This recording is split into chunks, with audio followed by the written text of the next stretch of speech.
കൂടുതൽ വോട്ട് കിട്ടിയവർ തോറ്റ ഒരു തെരഞ്ഞെടുപ്പ് കൂടിയാണ് കേരളത്തിൽ ഇപ്പോൾ നടന്നതെന്ന് നിങ്ങളിൽ എത്ര പേർക്കറിയാം? ഈ വാർത്തയും കേരളത്തിലെ ഒരു ന്യൂസ് ചാനലും നിങ്ങളോട് പറയില്ല. സോ ശ്രദ്ധിച്ചു കേൾക്കുക. ബിജെപി 150 സീറ്റുകൾ നേടി ഭരണം പിടിച്ച തിരുവനന്തപുരം കോർപ്പറേഷനിൽ ഇത്തവണ ഏറ്റവും കൂടുതൽ വോട്ട് നേടിയത് വെറും 29 സീറ്റ് മാത്രം നേടിയ ഇടതുപക്ഷമാണെന്ന് നിങ്ങളോട് ഏതെങ്കിലും മാധ്യമങ്ങൾ പറഞ്ഞിരുന്നു? പറയില്ല. പറഞ്ഞാൽ പുറത്തുവരിക കേരളത്തിന്റെ തെക്ക് മുതൽ വടക്ക് വരെ ഈ തെരഞ്ഞെടുപ്പിൽ നടന്ന ബിജെപി കോൺഗ്രസ് ഡീൽ കൂടിയാണ്. തിരുവനന്തപുരം കോർപ്പറേഷനിൽ ഭരണം പിടിച്ച ബിജെപി നേടിയത് മൊത്തം പോൾ ചെയ്ത വോട്ടിന്റെ 34.52%. എന്നാൽ രണ്ടാമത്തെ വലിയ കക്ഷിയായ LDF നേടിയതോ 34.65%. അതായത് ഭരണം പിടിച്ച ബിജെപിയേക്കാൾ 0.13% വോട്ട് അധികം നേടിയത് രണ്ടാമതെത്തിയ LDF ആണെന്നർത്ഥം.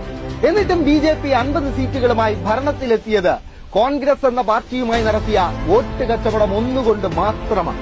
ബിജെപി ജയിച്ച 26 വാർഡിൽ കോൺഗ്രസ് UDF സ്ഥാനാർത്ഥികൾ നേടിയത് വെറും 1000 വോട്ടിൽ താഴെ മാത്രമാണ്.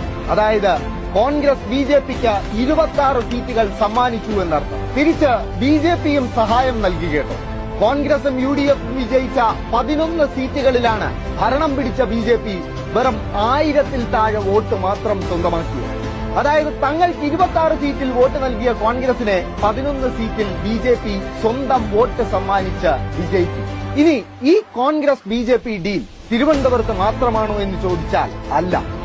കൊല്ലം കോർപ്പറേഷനിലും ഇത് നിങ്ങൾക്ക് വ്യക്തമായി കാണാൻ സാധിക്കും.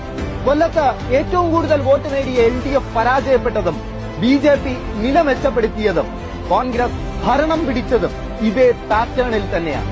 തൃശൂരും കഥ വ്യത്യസ്തമല്ല. ബിജെപിയുടെ ലോക്സഭാ തെരഞ്ഞെടുപ്പിൽ ലഭിച്ച വോട്ടുകൾ അപ്പാടെ കോൺഗ്രസിലേക്ക് പോയതായി കണക്കുകൾ പരിശോധിക്കുന്ന ആർക്കും കാണാൻ സാധിക്കും. സോ അത് സംഭവിച്ചിരിക്കുകയാണ്.